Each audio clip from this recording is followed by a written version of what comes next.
The dress I was given and chose to keep. My wedding was only days away. My fiancé and I were paying for it ourselves, carefully, quietly. Every choice mattered, because every dollar did. I never planned to own a wedding dress.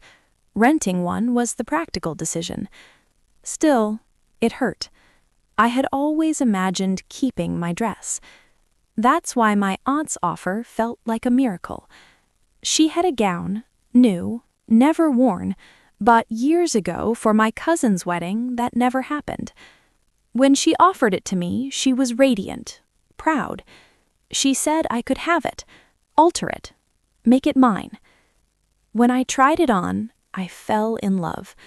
Not because it was perfect, but because it felt like something I was finally allowed to keep.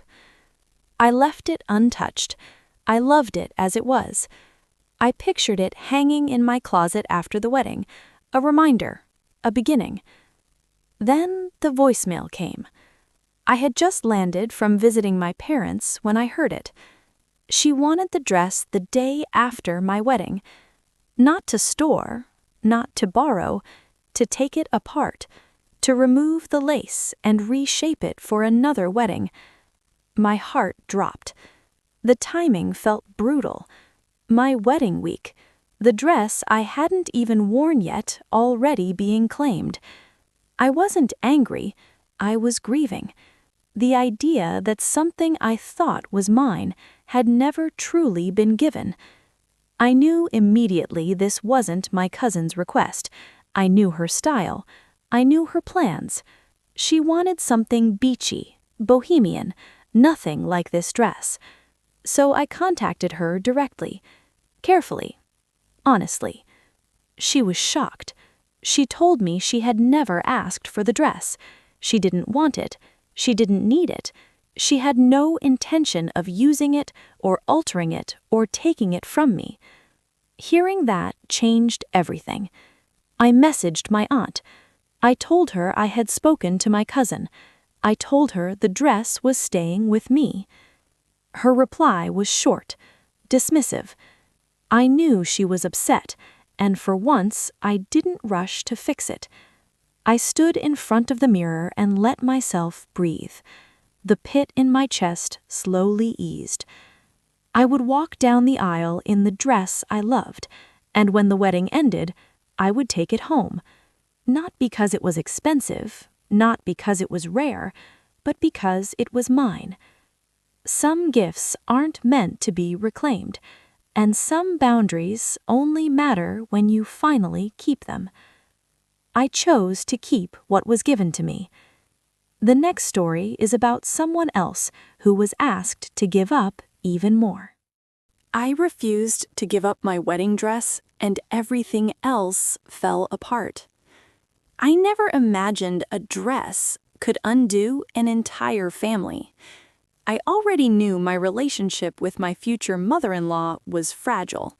Not openly hostile, just quiet. The kind of politeness that keeps score. When I found my dress, it felt simple, light, right, not traditional, but perfect for me. I didn't invite her shopping. Instead, I showed her a photo. I thought that would be enough. It wasn't. She told me she already owned the same dress. Different color, same design, same details. She had bought it for her milestone birthday. She had receipts. She had plans. I hadn't done it to compete. I hadn't done it to hurt her. I just loved it. She said if I wore it first, she would look foolish, like she was copying her son's wife. I told her I was sorry, but I wasn't giving it up. That was the moment everything shifted. One by one, people disappeared from the guest list. Relatives backed out. Friends followed. Bridesmaids stepped down. Messages went unanswered. Phones went silent. My fiancé tried to reason with them. He tried to mediate. He was told a real man would choose his mother. He was told he had failed her. I watched him grieve while standing beside me, and slowly he began to resent me. He said she had it first. He said maybe I should bend.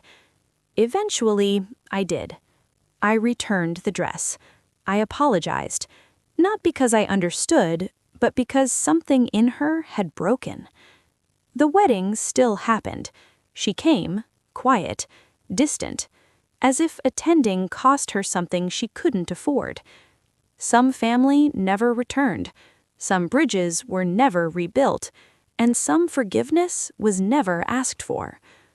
Later, she invited us to her celebration. We declined, not out of spite, out of exhaustion. I saw photos afterward. She looked radiant, surrounded, at peace. I never got my dream dress, but I learned something else. Sometimes standing your ground costs more than you expect, and sometimes letting go isn't defeat, it's choosing which losses you can live with. Peace doesn't always mean everyone is happy. Sometimes it just means the conflict stopped screaming. I refused to help the family who shut me out.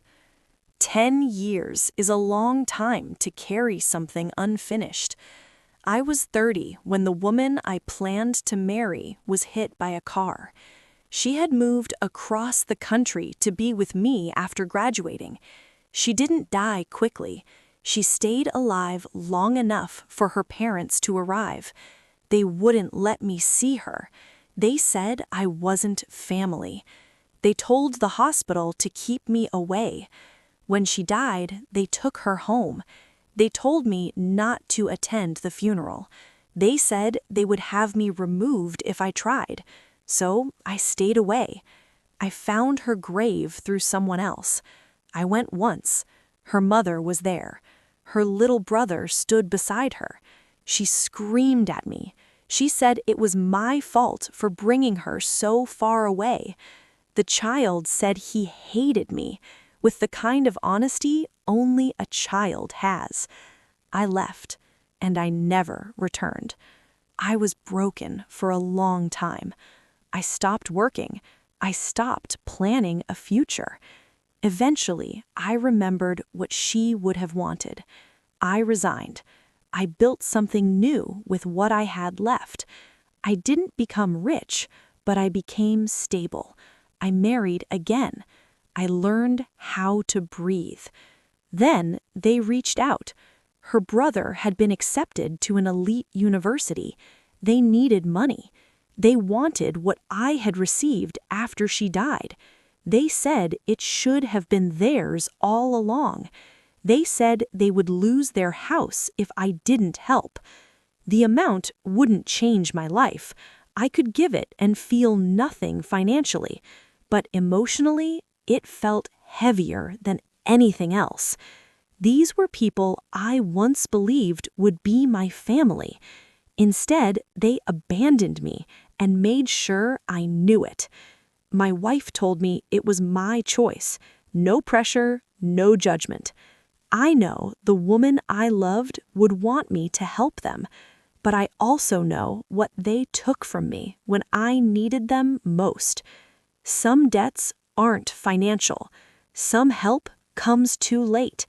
And sometimes choosing yourself after being erased is the only mercy you have left.